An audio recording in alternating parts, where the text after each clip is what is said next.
नमस्कार। आमने सामने में आप सभी का बहुत बहुत स्वागत है। आज हमारे सवालों का सामना करेंगी जयपुर की महापौर ज्योति खंडेलवाल। ज्योति जी नमस्कार। नमस्कार। अखबार आपने भी पढ़ा होगा। बिल्कुल। जब हमने जयपुर की 230वीं रैंक देखी भारत के शहरों में, कहा हम 2-4 साल पहले 9वीं पे थे वर्ल्ड में, हमारा तो दिल दुखा होगा। आपको जिम्मेवारी भी महसूस हुई? मैं कहना चाहूंगी दुख हुआ, तकलीफ हुई, लेकिन साथ ही साथ ये बहुत ज़्यादा गंभीर चिंतन का विषय था मेरे लिए। और मैंने निश्चित रूप से इस पर चिंतन भी किया, क्योंकि मेरी जिम्मेदारी है कि मैं जयपुर शहर को निरंतर आगे बढ़ाऊं और उसके लिए निरंतर प्रयास करूं।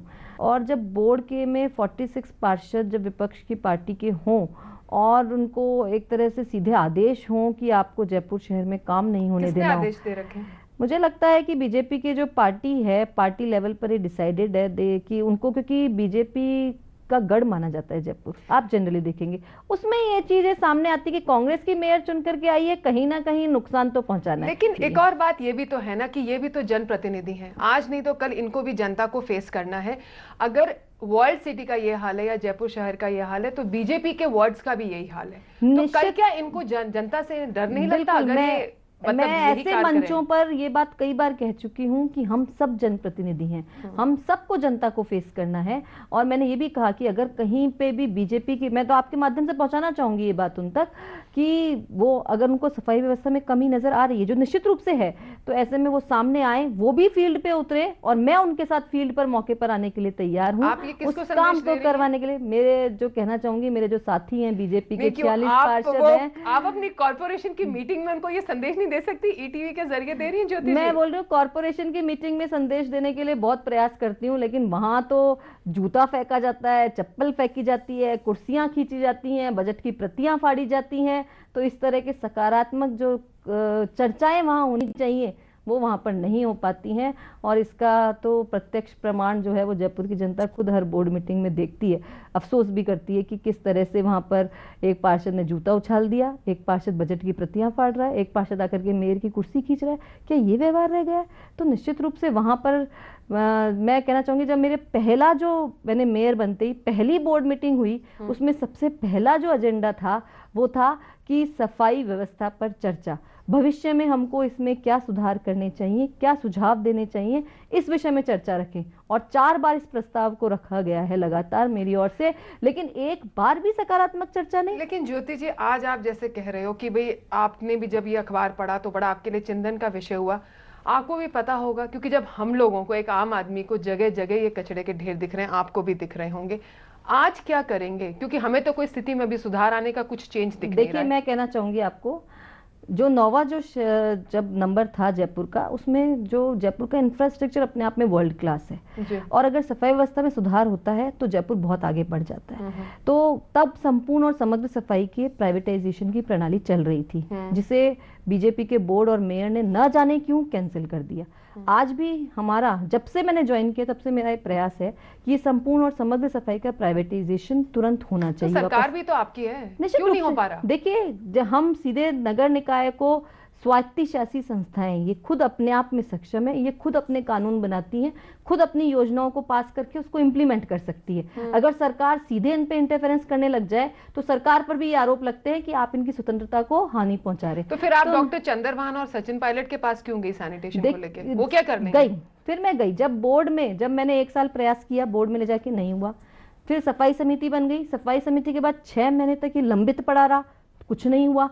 तो मेरे पास क्या ऑप्शन था? मेरे पास ऑप्शन था कि ये काम सरकार करे। आज जब सरकार ने हाथ में लिया तो आज हम उस फाइनल स्टेज पर आ गए हैं, जिसमें हमारा वो पूरा डॉक्यूमेंट तैयार हो चुका है। इसका इस 3 सितंबर को या सितंबर के फर्स्ट वीक में जिसका टेंडर जारी हो जाएगा, और हमें उम्मीद है कि नवंबर में हमारे पास एक पूरी योजना के साथ हम उसको इम्प्लीमेंट करने के लिए तैयार हो जाएंगे।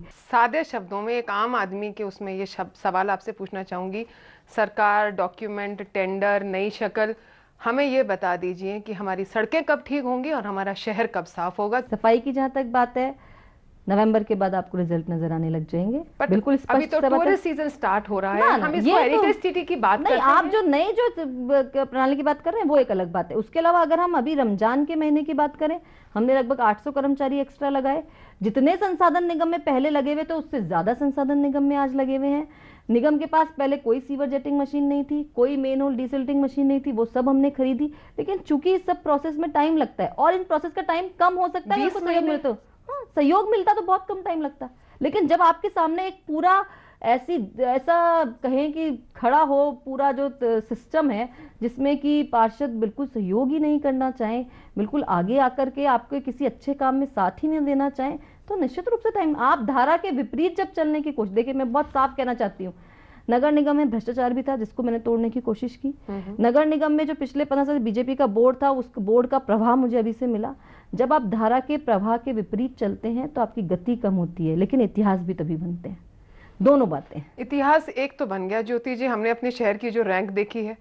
नहीं, आप रैंक तो देखेंगे तो जब आपको एक साल में जो ये रैंक पीछे होती हुई दिखी है, हम उसको इंप्रूव करके जब ये 230 से 3 रैंक आ जाएगी, 2 रैंक आ जाएगी, तो वो भी तो इतिहास होगा। उस दिन का इंतजार है। बिल्कुल, निश्चित रूप से। हाई कोर्ट ने के आदेश के बाद आपने अपनी स्टैट्यूटरी और दूसरी कमेटीज बनाई, जिसकी वजह से जो कहते कि भाई ये कार्य नहीं हो रहे हैं, ये नौबत क्यों आई? नहीं, मैं इसमें आपके गलत जानकारी है। हाई कोर्ट से हमको कोई आदेश नहीं मिला। आपके 18 बीजेपी के काउंसलर नहीं कहे थे कि कमेटीज नहीं बन रही और आप अपने ही उस पे काम कर रहे हैं? वो जा रहे थे, लेकिन कोर्ट से उनको कोई इस तरह का आदेश नहीं मिला, क्योंकि हमारी तरफ से कोई कमी नहीं थी। हम समिति का प्रस्ताव हर बार लेके जाते रहे।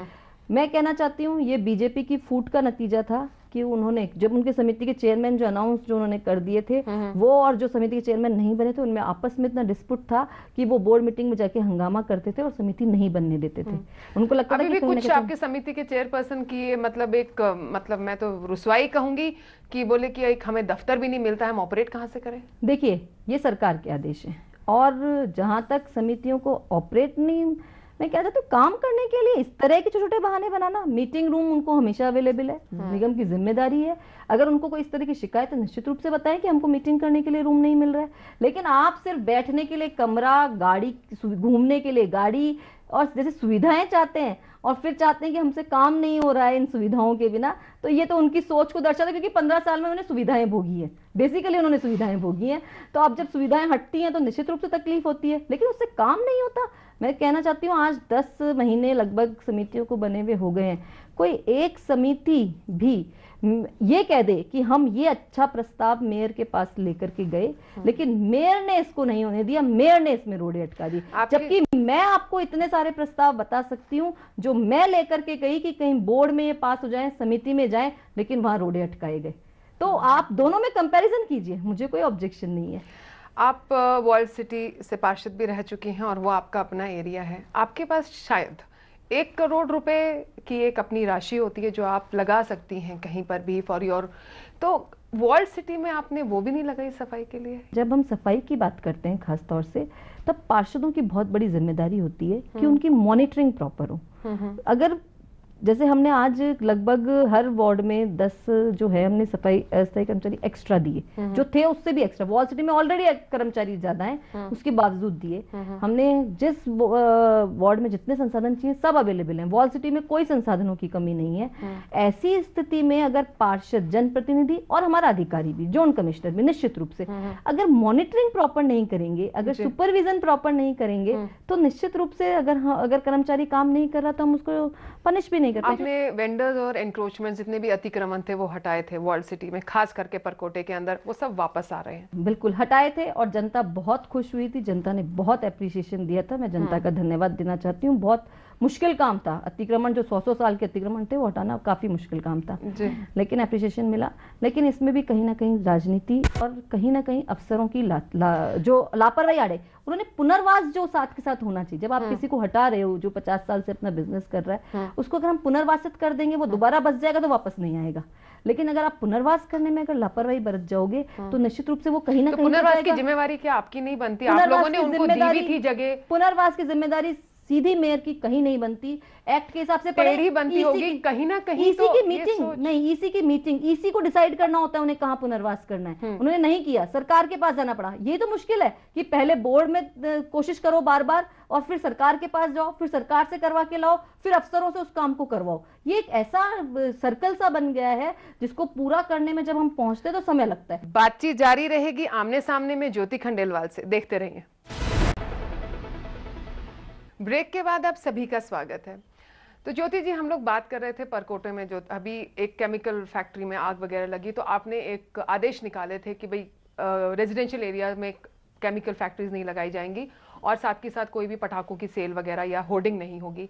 7 दिन के अंदर रिपोर्ट मांगी थी, क्या रिपोर्ट आई? देखिए 7 दिन तक मैंने 7 दिन में रिपोर्ट मांगी। मेरे नगर निगम के जो जोन कमिश्नर उन्होंने रिपोर्ट तैयार भी की, लेकिन चूंकि ये मामला सीधे तौर पे केवल नगर निगम से संबंधित नहीं था। पटाखों की जो सेल के लिए जो परमिशन मिलती है वो कलेक्ट्रेट से मिलती है, कलेक्टर उसमें जिम्मेदार होते हैं। और ऐसे मामलों में जहाँ पे ऑलरेडी उनके द्वारा परमिशन दी गई है वो उसको वही कैंसिल कर सकते हैं। हमारे फायर स्टेशन का क्या हाल है? क्योंकि पता चलता है भाई फायर वो टेंडर्स तो बहुत हैं, वहाँ पे गाड़ियां तो हैं, लेकिन स्टाफ की कमी है। नहीं, मैं आपको कहना चाहूंगी, मैंने जब ज्वाइन किया तब वाकई ये स्थिति थी कि हमारे पास साधन भी नहीं थे। आप विश्वास नहीं करेंगे, जयपुर इतना बड़ा शहर हो चुका है, वहाँ पे साधन नहीं हो कितनी समस्या आती है। लेकिन हमने 8 नई गाड़ियां खरीदी और हमने जो रीको के जो इंडस्ट्रियल एरिया थे 2 मालवीय नगर में और सीतापुरा में, वहां पर हमने 2 गाड़ियां स्पेशली उन्हीं के फायर स्टेशन बना करके हमने हमारे पास ली।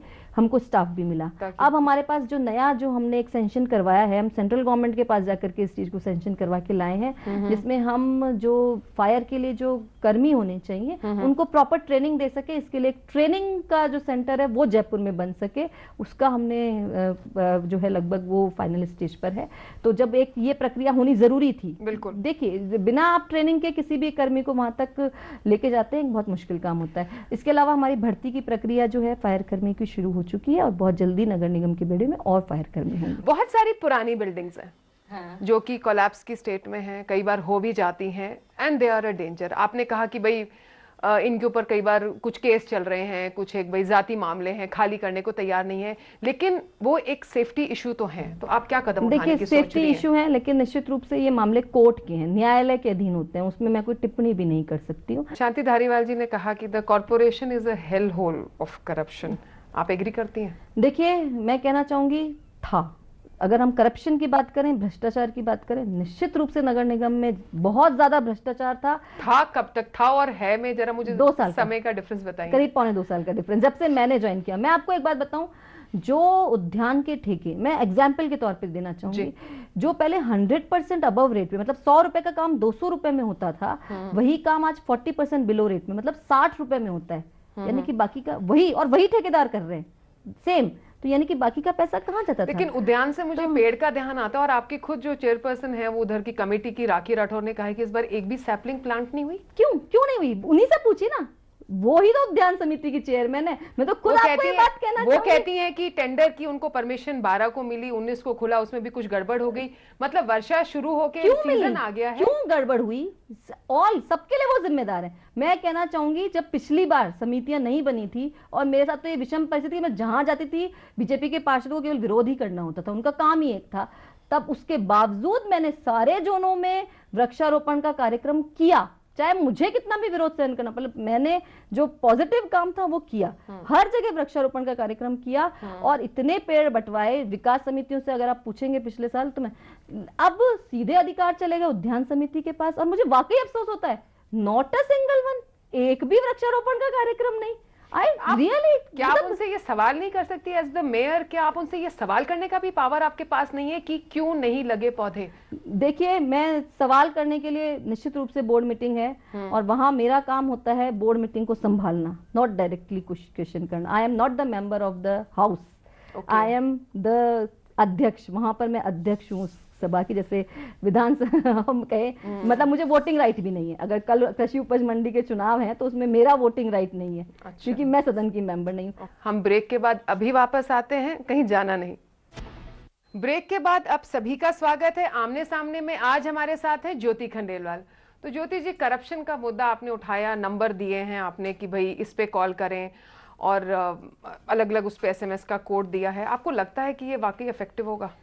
देखिए, करप्शन के खिलाफ तो मैंने शुरू से मोर्चा खोला, और मोर्चा खोला जब आप देखिए, करप्शन तो ऐसी बात है जब आप वही अगेन धारा के विपरीत चलने वाली बात है, उसके मुझे बहुत खामियाजे भी भुगतने पड़े, मुझे बहुत दबाव सहन करना पड़ा, कई बार अधिकारियों की वजह से दबाव सहन करना पड़ा, पर्सनल अटैक्स हुए, और कई बार तो इतने पर्सनल अटैक्स हुए जो निश्चित रूप से अपने राजनीतिक स्तर के रूप से भी जिन्हें बहुत नीचा कहा जा सकता है। लेकिन जब भ्रष्टाचार के खिलाफ की बात आती है, मैं अपनी जगह पर अडिग हूँ, मैं भ्रष्टाचार के खिलाफ थी, हूँ और रहूंगी। और मैं ये बात केवल बातें नहीं करती हूँ, जहां जहां मुझे भ्रष्टाचार सामने आया है वहां वहां मैंने उसको रोका है। चाहे आप अधिकारियों की बात ले ली, और चाहे अभी आप मोहनलाल गुप्ता जी जो विधायक महोदय हैं, जो नगर निगम के कर्मचारियों का इस्तेमाल अपने घर पर कर रहे हैं और पिछले 15 सालों से कर रहे हैं, तनख्वाह नगर निगम से उठती है, और सबसे बड़ी बात है कि विधानसभा से जो पीए का जो भत्ता मिलता है वो भी उठाते हैं। ऐसा भ्रष्टाचार भी जब सामने आया, देखिए बहुत मुश्किल होता है पॉलिटिकल भ्रष्टाचार को इस तरीके से सामने लाना, बहुत खिलाफत होती है। आपसे भी तो पूछा था कि आपके जेएमसी के 19 मेंबर बायोमेट्रिक अटेंडेंस स्किप करके आपके यहाँ जा रहे हैं। देखिए, वो भी तो एक आरोप आपके ऊपर लगाया गया था। बिल्कुल, मैं जवाब देने के लिए तैयार हूँ। अगर मोहनलाल गुप्ता जी सफाई दे दें तो मुझे कोई आपत्ति नहीं है इन आरोपों पर, लेकिन मैं सफाई दे सकती हूँ। मेरे यहाँ बायोमेट्रिक मशीन की जहां तक अटेंडेंस की बात थी, मेरे यहाँ जो कई काम कर रहे थे, मेरे यहाँ कर्मचारी सुबह 8 बजे से लेकर के रात को 8 बजे तक काम निश्चित रूप से एक्स्ट्रा काम करते हैं। सैटरडे संडे भी आते हैं। जनप्रतिनिधि के यहाँ कोई छुट्टी नहीं होती है, उसके यहाँ शिकायत करने वालों की कोई छुट्टी नहीं होती है, सैटरडे संडे भी आते हैं। ऐसे में वो सोचे कि 8 बजे वो पहले मेरे ऑफिस आए, फिर वो निगम जाकर के बायोमेट्रिक मशीन पे अटेंडेंस लगाएं, फिर वापस आए, फिर शाम को 6 बजे आके फिर अटेंडेंस लगाएं, फिर वापस वो आए। तो it's really very typical job for daily job. Corruption के लिए नंबर दिए हैं, उसमें आपने लिखा है कि भी आपके पार्षद, अगर आपके पार्षद काम नहीं करे, कई सारे आपने अलग अलग दिए। अगर हमारे मैंने अभी पार्षदों के लिए नहीं लिखा है, तो लेकिन निगम के अधिकारी और कर्मचारी के लिए लिखा लेकिन है। अगर हमें अपने पार्षद से, हमें अपने डिप्यूटी मेयर और मेयर से शिकायत है तो हम कहाँ जाएं? देखिए, अगर मैं कहना चाहूंगी, जनप्रतिनिधियों से अगर आपको शिकायत है तो आपको और आपके लिए एसीडी है, एसीबी ब्रांच खुली हुई है आपके पास। एसीबी तो लेकिन ये कहता है कि मुझे जाके जनरल कमेटी से परमिशन लेनी पड़ती है और उसके बाद भी कुछ नहीं होता है, क्योंकि कमेटी परमिशन देगी, फिर वो बस वो ठंडे बस्ते में चीजें चली जाती हैं। नहीं, ऐसा नहीं है। आपने खुद ने इन दिनों देखा होगा, निगम के भी जो पहले जो कमिश्नर हेडक्वार्टर रह चुके हैं वो भी पकड़ में आए हैं, और अभी लगातार अधिकारी पकड़ में आ रहे हैं। के साथ क्या इशू था? लेकिन मैं तो एक बात बहुत सीधी कहना चाहूंगी, बहुत सीधी, बहुत स्पष्ट। करप्शन जहां हो, अगर उसको हम खुल करके नहीं बोलेंगे, बताएंगे नहीं, वो आदमी जब तक जनता के सामने, समाज के सामने जब तक उसको इस बात का एहसास नहीं होगा, वो होना बहुत जरूरी है, तभी हम करप्शन रोक सकते हैं। और इसीलिए मैंने नंबर दिए, यादव जी के साथ क्या बताओ। इशू था? नहीं, मेरा किसी व्यक्ति विशेष से कभी कोई इशू नहीं रहा, कभी कोई इशू नहीं। मैं चाहती हूँ नगर निगम में जो अधिकारी आए, जो कर्मचारी आए, वो जनहित में काम करे, नगर निगम हित में काम करे। सिर्फ एक इशू, नथिंग एल्स। जो ये काम कर रहा है, मुझे कभी किसी व्यक्ति विशेष से कभी कोई प्रॉब्लम नहीं हुई। यादव जी ने भी ट्रांसफर क्यों करवाया फिर? No, it's not. ये ट्रांसफर जो सीओ लगाए जाते हैं, सीएम साहब के, माननीय मुख्यमंत्री जी के लेवल पर लगते हैं, उन्हीं के द्वारा हटाए जाते हैं। लेकिन ये बात भी तो एक सच है ना कि आप जाके वहां धरने पे बैठ रही हैं अपनी सरकार के ऑर्डर्स के अगेंस्ट, आप एक तरह से कर रही हैं। एंड बहुत अच्छा मुद्दा उठा अनीता जी, ये बहुत गलत अफवाह फैल रही थी कि मैं वहां धरने पे बैठी।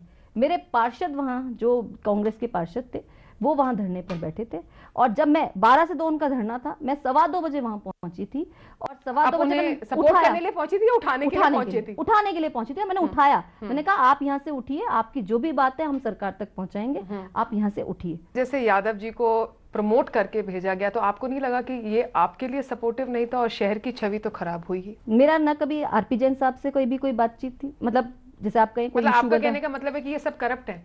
नहीं, मैंने नहीं हुआ, मेरा कोई इशू नहीं था, मेरी कभी उनसे कोई बहस नहीं। अपने आप सीएम साहब के लेवल पर चेंज हुए, एमपी स्वामी जी सीएम साहब के लिए। मेरा कोई इशू नहीं था, कभी नहीं था। मेरा पर्टिकुलरली, मैं व्यक्ति विशेष के बारे में, मेरे को राजेश यादव जी से जब मेरी कोई बात, मेरे उनसे कोई विरोध, मेरी कोई उनसे दुश्मनी न थी और न है। तो मतलब मीडिया का बनाया हुआ है? नहीं, मैं कहना चाहूंगी मेरी सीओ जो पोस्ट है वो बहुत इंपॉर्टेंट पोस्ट है। उस पोस्ट पे रहने वाला जो व्यक्ति है, उसे जरूरी है कि वो निगम हित में काम करे और जनहित में। मतलब ये पांचों लोग जनहित में कार्य नहीं कर रहे थे? चेंज होने का मतलब, चेंज होना मेरे उसमें नहीं है, चेंज होना मुख्यमंत्री जी के लेवल का काम है। आप दोनों बातों को जोड़ रहे हैं, वो मेरे लेवल का काम नहीं है, मैंने ना मेरे अधिकार क्षेत्र का मामला है, वो मुख्यमंत्री जी के। पर ये जो 5 आरएएस अफसर अभी ट्रांसफर करे, ये आपके कहने पे हुए? नहीं, मुख्यमंत्री जी के लेवल पर आप ये कहते हैं कि मुख्यमंत्री जी मेरे कहने पे काम करते हैं, आप बहुत गलत interruption, it's really very wrong. नवंबर 2009 को आपने शपथ ली थी, 2 साल होने को आए हैं। अचीवमेंट्स में आप क्या काउंट करेंगे? अचीवमेंट है सबसे पहला ऑपरेशन परकोटा, जो मैंने अतिक्रमण के लिए हटाया। पर वो वापस आ गए हैं ज्योति जी। एक देखिए, जो चीज कभी नहीं, अब वो वापस आने में उस स्थिति में कभी नहीं सकते जिन्हें हटाया ना जा सके। दूसरी बात, भ्रष्टाचार के खिलाफ एक मुहिम जो मैंने छेड़ी, जो मंजिल तक पहुंचने के भी मैंने पूरा प्रयास, मतलब निगम से कम 60 to 70% करप्शन कम हुआ है। इट्स माय अचीवमेंट, क्योंकि और मेरे प्रयास जारी हैं, ये भी एक अचीवमेंट है। इतने प्रेशर्स के बाद जारी है, इसलिए बहुत अचीवमेंट है, और आगे भी जारी रहेंगे। इस बात के लिए मुझे हौसला मिला है, ये मेरा अचीवमेंट है। दूसरी बात, जहाँ सफाई व्यवस्था में मैंने जैसे आपको कहा, संपूर्ण समग्र सफाई व्यवस्था का फाइनलाइजेशन, हम पूरे शहर में सोडियम और ट्यूबलाइट्स जगह CFL और LED लाइट्स लगाने वाले हैं। उसका हमारा पूरा प्रपोजल तैयार, लास्ट स्टेज पर, इट्स कंप्लीटली। देखिए, कोई भी योजना जब आप टेक्निक तौर पे लाते हैं, समय लगता है आपका। हम जो एक गांधी एनक्लेव जैसी योजना, आवासीय योजना, निगम ने पिछले 15 साल से एक भी आवासीय योजना नहीं लाया, हम लेकर के आए, आते ही लेकर के आए। आपके लिए फैमिली की सपोर्ट कितनी जरूरी है? Most important. लेकिन फैमिली की सपोर्ट मोस्ट इम्पोर्टेंट होते हुए आपके फैमिली मेंबर्स, मैं नाम नहीं लेना चाहूंगी, के ऊपर भी तो आरोप लगाए गए हैं। आरोप लगाने का कोई अंत नहीं, लेकिन तथ्यों के साथ आरोप लगाया जाए तभी तो बात की जाए। एक आखिरी सवाल, मैं एक सवाल पहले आपको कहना चाहूंगी, मैं दावे के साथ कहना चाहती हूँ, मेरे यहाँ पर से एक भी फाइल गलत नहीं निकली, और मैं दावे के साथ कह सकती हूँ कि मेरी किसी अवैध निर्माण पर सिफारिश नहीं है। और अगर अवैध निर्माण पर सिफारिश है तो मैं चाहूंगी कि जिस पर उनको लगता है कि मेरी सिफारिश, सबसे पहले जाके वहां कार्रवाई कर दे। एक आखिरी सवाल, ये कहना मुश्किल काम होता है, लेकिन मैं दावे से और ओपन मंच पे कह सकती हूं। आपने बार बार कहा जहां पे बोर्ड मेजॉरिटी बीजेपी की हो, जब आपके ऑपोजिशन के हो, तो क्या हम ये माने कि डायरेक्ट रिप्रेजेंटेटिव मेयर फेलियर है? नहीं, बिल्कुल नहीं।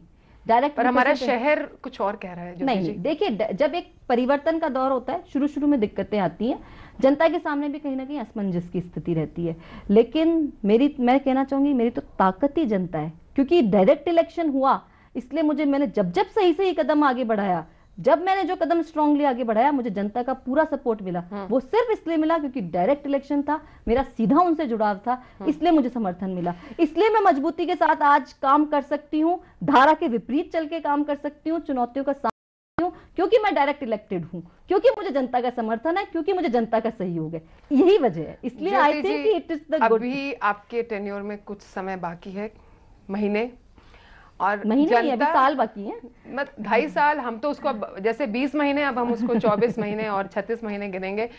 हम सिर्फ, जनता आपसे शायद यही चाहेगी कि उन्हें एक साफ सुथरा जयपुर मिले। क्या आप हमारी उम्मीद पूरी करेंगी? मैं कहना चाहूंगी 100%। बहुत बहुत धन्यवाद आपका। नमस्कार। धन्यवाद।